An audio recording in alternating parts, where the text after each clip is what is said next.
朱雀，猫山王，红肉开整。这里有个猫山王，进去看看。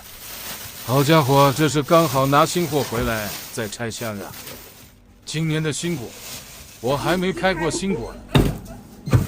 你们看，这一个好漂亮，好饱满，但已经被这位小姐姐挑走了。她的要在这现场开，刚好我看看品质怎么样。哇，看一下当季的新果，这老果也是还可以。奏乐，猫山王，朱雀，红肉，这是小品种，朱雀第13，比较少见，有点像黑刺，2斤半，188块钱。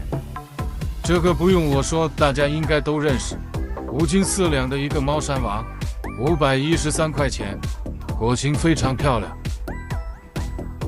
这是一个第101红肉，刺比较细，比较密，4斤重，229块钱。放在室外彻底解冻了3个多小时。先开这个朱雀，因为没开过，别出声。榴莲很小，榴莲肉也小，打开这浓郁的榴莲香味就来了。这颜色真漂亮。今天这3个榴莲花了小1000，小伙伴们帮忙点点赞，回个喜吧。这是第3房，都是小小一块，一口一块。彻底解冻后还是很容易开的。这诱人的果肉金灿灿的。这是第4房，终于看见一房稍微大一点的。这种像猫山王这些榴莲，就不要想着和金枕一样那么多果肉，吃的就是一个口感，一个层次更丰富的香甜。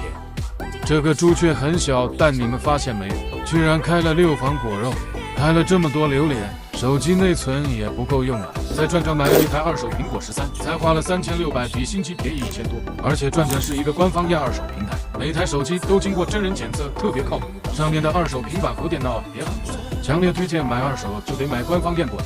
接下来看这个猫山王，这次是真的彻底解冻了，之前没解冻完全，那是真难开。你还别说，我很期待这个今年的新果呀，完美。拿手套护住我的大肚腩，别出声。一个字，真的完美，估计要超越我之前开过的猫山王。唯一一点就是我解冻时间可能太久了一点，果肉如果还是冻的状态，会开出来好看一点。你们看这果核，好薄好小呀。一般猫山王的果核是比较大的哩。来看看第3房，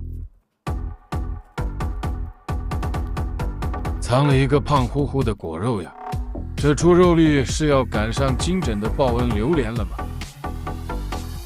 这一房瘦小一点，这样开下去出肉率估计45到50了。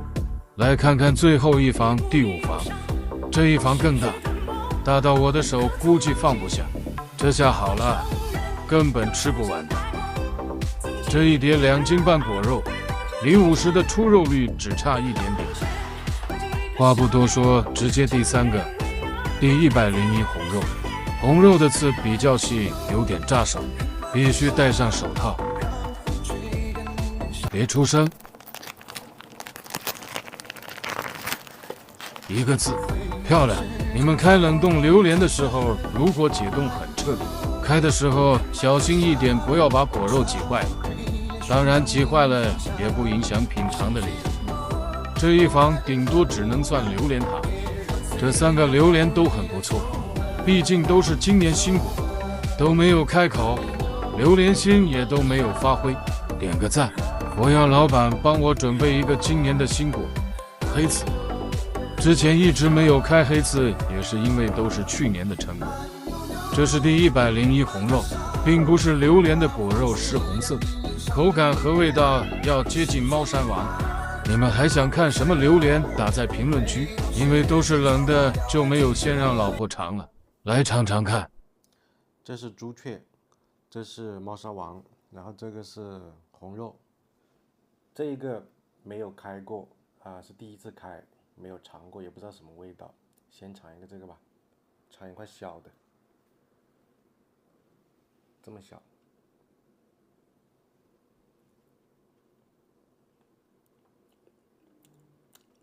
这个非常甜，然后你看这个果肉，就是很绵密、很黏的感觉，吞下去，吃完之后没有苦味，就是纯甜的感觉，味道还是可以的。看一下这个盒很小的，总体味道还是非常不错的啊。这个虽然很小啊，但是比我之前开过的猫舌王要好吃一点。接下来我们来尝一下这一个红肉 D101的，猫舌王经常吃的话，我们就最后吃这一个，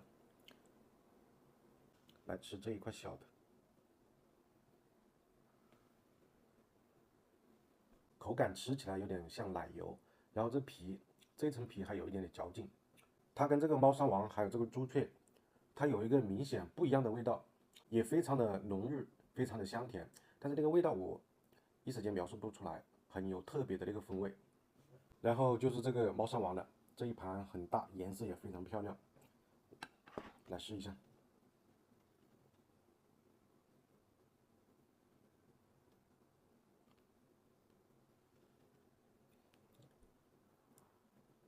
这一口下去全是这个果肉啊，很甜，口感吃起来就像我们平时吃的这种冰淇淋一样嘛，非常香甜。同样的这个表皮也是有嚼劲的。